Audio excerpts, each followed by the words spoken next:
Welcome back to another fun-filled Slimefun episode with your host Boomer, and today we are here to talk about some things. We've gotten some work done on the base. We've gotten some upgrades coming. We're going to follow up with the bug report we turned in, and we're going to talk withers today because we need to automate withers to really get this process going and give us those nether stars that we're so desperately going to need. First thing first, I want to show you the new build on the building. I shouldn't have turned it around. Here we go. So I'm going to just kind of back up a little bit so you can get a better look at it. This is what we built yesterday after the episode was finished. I finally said enough is enough. Let's finish this building. I'm still struggling a little bit with the block palette because of the quartz entrance. I wanted the main entrance to be set aside a little bit differently. You know, I wanted the sides to kind of look the same. They're 5 wide by 4 wide by 5 wide, and they're offset a little bit by supporting posts, and then the roof overlaps it slightly. And I wanted, like I said, the front to stand out. I tried 5 or 6 different blocks in here. I tried it with the birch, and it was okay. And I did it with the brick, and it was okay. But I wanted something to stand out. And I might go back to the birch and change the entrance so it doesn't match the rest of the building. I'm still working on that. This is lighted all the way around. Glowstone is 2 blocks down, and then there's 2 layers of leaves, and this goes all the way around. We also put our netherwort farm out here. We've got a 2 block wide sidewalk that goes all the way around the building. Wow, Optifine's still buggy. And we can simply harvest the netherwort here. That's probably all we're going to need. Down the road, we might, you know, I love when you don't, your hand is like 8 inches away from the control button, which is my zoom for Optifine, and twice in 3 seconds it goes into zoom mode. Let's talk about what this looks like on the inside of the building. First of all, I love how it came out on the top. Now, this is not finished on the inside. This will be a 2-floor building, and we're going to put the floor starting on that block. So that block will actually be a part of the floor. So to give us a really nice look, and then we'll simply come up with something on the inside to give it a good roof design. Nothing's going to have to change. I don't have to move anything because it'll be a block above all these barrels. Going over to following up with our nuclear plant, I told you about a bug where things are being kicked out of the network nodes. You can see I got it happening here with ice. I got reactor coolant cells. I lost thousands of tin dust and magnesium dust because of it. And I put in a bug report with the dev, and the Busy Biscuit's the guy who answered. I believe he was the original creator of the plugin. And his first response was, that's an intentional game design. I'm like, what? I'll put a link into the report so you guys can view it on your own, get your own opinions. I don't want to affect that based on his feedback.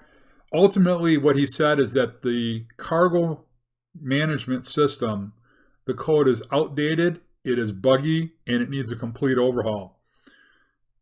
So hopefully there's somebody, either the original author of it or somebody who's willing to take that on and fix these problems, because this is ridiculous that I should have hundreds or thousands of items sitting on the ground due to intentional game design. And I'm going to kind of paraphrase real quick why this happens. Apparently, when it's time to move items into another thing, there's a check, I guess, that takes place and says, can it take the item? And if it can, it moves it. But if some other event gets called in that momentary process and it tries to go and it can't, this is the result. So it's some really bad code, apparently, that either over the time as Minecraft has evolved, or the plugin never got updated, game mechanics have changed, whatever, it needs to be overhauled.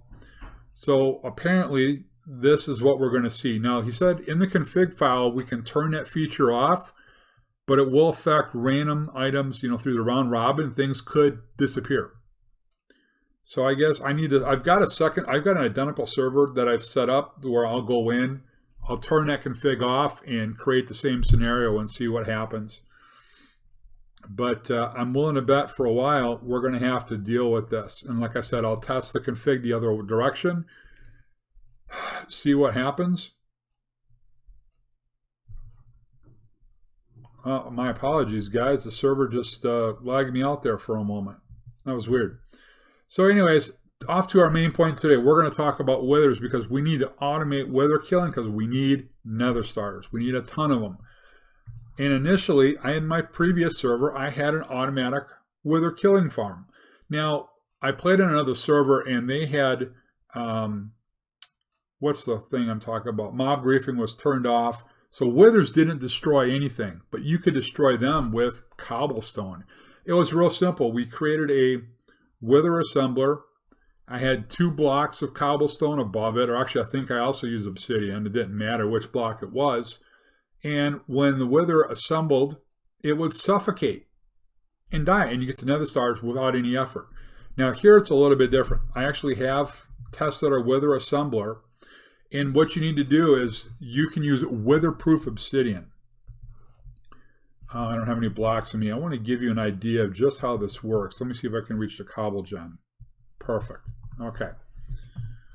So imagine building a 4-high block box. Okay. So we're just going to build a miniature version of it. You have a wall coming down here. Get rid of that torch. Okay. So essentially what you're going to build is a 5 by 5 by 4 high box is what you would build. So in the center, you have a 3 by 3 area. The wither assembler goes here. And then directly above it, layers 3 and 4 are going to be wither-proof obsidian. Okay. So you have a 5 by 5 shell, which in 4 high. So in the middle, that leaves a 3 by 3 by 3. Then you put obsidian on the second layer. So the entire box, the top 2 layers, 5 by 5 are weatherproof obsidian. Once you put the assembler down, okay, you're going to come here and make sure it's powered up. You're going to enable it. Use your cargo network to have wither skulls and soul sand automatically feed into it. Then what you're going to do is you're going to adjust the offset until it says 1 block. So you right click it to lower it. In other words, the wither will spawn 1 block above the assembler. You'll have its tail hanging out in midair, and you'll have its body and head stuck in the weatherproof obsidian. And over a period of time, you'll have up to 6 withers running at once, but they will all die of suffocation. And then you can put an infused hopper down to automatically pick up the nether stars wherever they fall, because it picks up 7 by 7 area. So in other words, all I've got to do is underneath the wither assembler is put that, let me make sure I get the right term of it for you here. I don't want to call it the wrong thing. There we go. It's the infused hopper. It's 2 hoppers, 2 earth ruins, 2 ender ruins, 2 obsidians, and an infused magnet. So you power this up, you have it automatically coming in. Like I said, you'll have 6 at a time, but it's 100% suffocation damage. So you don't have to kill it. You don't have to put an android up there. You don't have to put anything. It simply will kill them. And I've not had an issue with it as long as you set the offset 1 high. Now, there is another option, which uses the wither assembler in another device. So now we're going to start getting into clay tech. This is an expensive machine on a scale of 1 to 10 in terms of resources. This is probably a 9.5, and a time investment of probably about an 8.5. It's a very expensive, time-consuming machine to build, but in my opinion, well worth it, because you're not going to have to craft. To make a 5 by 5 by 4 cage, 2 layers thick of weatherproof obsidian, is around 88 weatherproof obsidian. Let's instead look up this other one here, right? So let's get the wither clay tech device up here. It's called a wither killer. And what it does is you simply, inside of the box, I haven't built it yet because I don't have the resources. Inside of the box though, there's a 3 by 3 GUI on the left side of the box. You draw the wither. So put in 4 stacks of soul sand in the shape that you would. Put the 3 stacks of wither heads on top that you normally would. And it will automatically, I think it's 40 seconds is what it takes to kill the wither, and you get the nether star. You don't have to do anything. It's that simple. You just drop in the soul sand in the shape of the wither, the skulls in the shape of a wither, and walk away. It does take some power, 5,120 joules. But the nice thing is that as long as power is going to it, the buffer builds up. So think about it. It takes 40 seconds to kill the wither.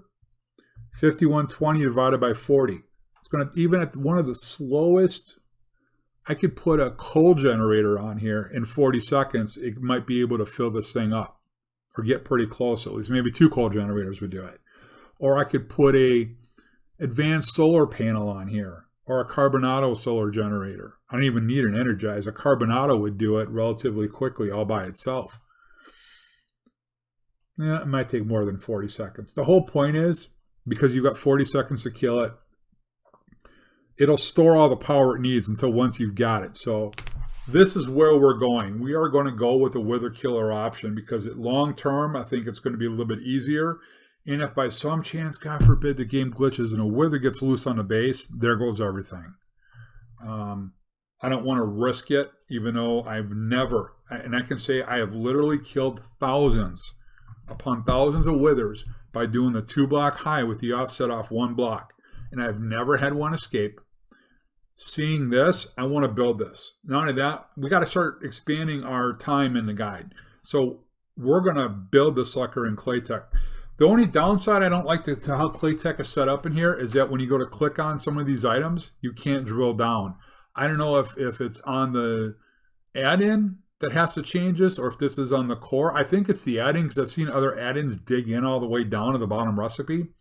So just a heads up, same thing in the Claytech guys. Please be a little bit more expansive on a guide. If that's something that you're able to correct, please do so. Because here I can go back and dig down in the programmable Android. So that tells me that, and maybe it's a partnership. Maybe, you know, Slimefun devs and Claytech devs need to get together and figure it out. But it would be nice because to get this temperature resistance recipe, I have to back out and search it up, right? So I get temperature resistant obsidian, 8 weatherproof obsidian, and then because that's a Slimefun thing, I can dig down and get it. I can get the blistering ingot, right? But if man, they're really buggy today. If I want to find out more about, which one was it here? The blistering core. Okay, clicking on it doesn't do any good. So then I look up blistering core. Well, I need a blistering ingot and 2 clay fusion ingots. I click on a clay fusion ingot and I don't get anything. So I've got to come back, look up clay fusion ingots. Okay, reinforced alloy, no big deal. No big deal, we got that. Magic clay. I click on that, I can't get it, so I got to go look it up. Another clay fusion ingot. I need a clay fusion ingot to make a clay alloy ingot. So now if I got to look up a clay fusion ingot. Clay fusion. Okay. Reinforced, magic clay, gold, synthetic emerald, sapphire, magic clay. I got to look up magic clay. So that's frustrating. I guess I'll just leave it at that. You know, that really should be corrected. That's, in my opinion, it's just not good being thorough and planning right. So I'm going to figure all that out, figure out what I need to do. In the short time, I actually am going to set up my wither killing assembler simply because I need too many nether stars to keep hunting them and going back and forth through stone. That I can tell right now, I think I'm down 9 nether stars than what I need to accomplish things around here. So we're going to slowly start building this. We'll talk to you in a bit. So guys, I had this theory I wanted to test, and that was not having to build that big box I talked about, but instead a 3x2x3 wither killing box. That's exactly what we've built here. It's 3x2x3 centered directly over the wither assembler.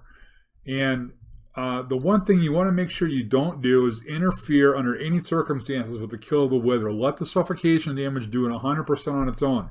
If you go in there and you start swinging, you hit a hitbox, that wither will escape. And I don't need to tell you what's going to happen once that wither gets out. It's going to be hell loose on your base. So it's 6 at a time. You know, every 30 seconds one spawns. Every 30 seconds roughly one dies. So because of withers, I'll turn on hitboxes real quick. Whoops, screenshot, try that again. You can see the hitboxes are perfectly centered over the assembler. So as long as I don't swing or jump, the wither hitboxes, I'm not going to touch them. So I'm okay going in or getting another star, but that's all I'm doing. So I think I set this up to spawn 15 or 16. I got 11, there's 5 left, yeah. So we brought enough material to spawn 16 of them. I've taken very little damage, actually. Well, okay, in all honesty, the first time I tried it with 2 in there, I went in swinging, and they got me on the first one. I had to, I'll be honest, I had to issue that command to stop the withers. But other than that, again, I haven't had to lift a finger. Now, the reason I want to grab and do the wither assembler, the Claytech wither killer versus the wither assembler is I don't want to risk. What if all of a sudden I'm running out here, I'm working out here, and a creeper or something gets close enough? You know, I don't want to risk that. I want the wither killer inside the base. It's one block. It's fully contained. It doesn't even spawn the wither, so that saves on server resources. And it's simply a 40-second cooldown, and I get the nether star. Does it cost a lot? Absolutely, as we talked about. And it's going to be a very expensive build. We're going to work on that between this and the next episode. We'll put it all together and launch that for you. But I do really want to start getting into some of the Claytech things. I think there's some really cool things in there. We're just going to finish this up.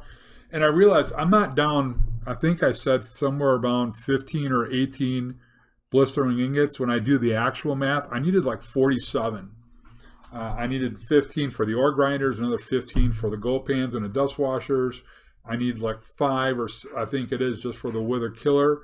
And then some other things I want to build, I needed more too. So we're down quite a bit, but this will get things going enough to where I have the resources to make the automatic wither killer, and we'll see where we're at. So let me get that going and we'll be back. Alrighty, well, I got to tell you, it's been 3.5 hours of mining materials, crafting, grinding XP to open up items in here. I think I showed you guys what it takes to make the wither assembler or the wither killer. It's crazy. That whole wither assembler that I made to start with, then a carbonado edge energy capacitor. The 2 blistering cores both have blistering ingots in it, as well as clay fusion ingots. Took a while to make. And then came the Android. And this isn't just an Android. It is the Advanced Programmable Butcher. I had to unlock, I think, about 8 or 9 things. Now to make that, if you are unaware, one of the things you need to get is plastic sheets. There's now 2 ways to get it. Previously, it was a very limited resource, and you wanted to make sure you mined them from the ocean. Now you can actually get rubber from trees, put it into, I actually had to make additional machines. I had to make the rubber factory. So you put in the resin, the sticky resin you get from trees through the tree taps. Then it would kick out balls of rubber. It was 2 resin to get 1 rubber. It was 2 rubbers to get 1 raw sheet. Then you put the sheet through again and turn it into plastic. So for every plastic, you needed 4 sticky resin. Then on top of that, to make the clay material items, I had to make this clay fusion machine. So when you look up that one, let's see, is that in here? No, that's the wither search I did. Clay fusion machine, capacitor, batteries, no big deal. That wasn't a whole lot. Making magic clay wasn't horrendous. That was relatively easy. I had to keep making a couple of machines, but we finally had this beast. So now there's no more spawning the wither. Here's all you got to do. Take your skulls, take your soul sand, make sure it's powered. You'll see it takes about 40 seconds to kill the wither. That's it. I don't have to lift a finger. I don't have to worry about it breaking out and running all over my base. I don't have to worry about things getting destroyed and all sorts of other problems. All I've got to do is hook up an input node to pull the nether stars out to send them to the automation part of the blistering ingots. I mean, it's that simple. Now, I haven't tested putting a output node on this to see if the items will automatically go in the right place if I set it to round robin, or if I'm going to have to just plop the items in here, which is no big deal. It won't take a whole lot, but look at this. So I think what I need to do now is do a whole ton of grinding with the beheading sword, get me a couple of stacks, get the ore grinders going on getting me some sand so I can turn that into soul sand. And now I have a fully, or 99% fully automated wither killing Nether Star Farm. Sweet! This will make my life so much easier. So that's probably what I'm going to do, is go kill me some Nethers. Well, some Withers. Then we'll get us some Nether Stars. So a lot of work, a lot of grind, but well worth it in the end, simply because of how many things we can now upgrade with just a tiny little bit of grinding. Just to give you a heads up, I finally have got to do this. The next episode's also a little bit of a grind, in that we're going to set up automatic storage of cobble, of stone, of sand, of soul sand, of glass, gravel. For sure, those 6. We're just going to start needing the materials. It took forever for me to get, enough of this going just to get to this point. And then we need to start working on double, triple, quintuple, and quadruple compressed cobblestone for some stuff down the road. So I want to really start working on putting all of these things in place. I also, at some point, will need to put the ceiling in so we can have that second floor. And I may shoot stuff like that up there, because it's not something that we're going to grab on a regular basis.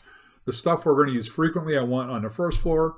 The lesser needed machines and tools and all that automatic stuff, I want up top. So I really do appreciate you guys watching. I love the feedback.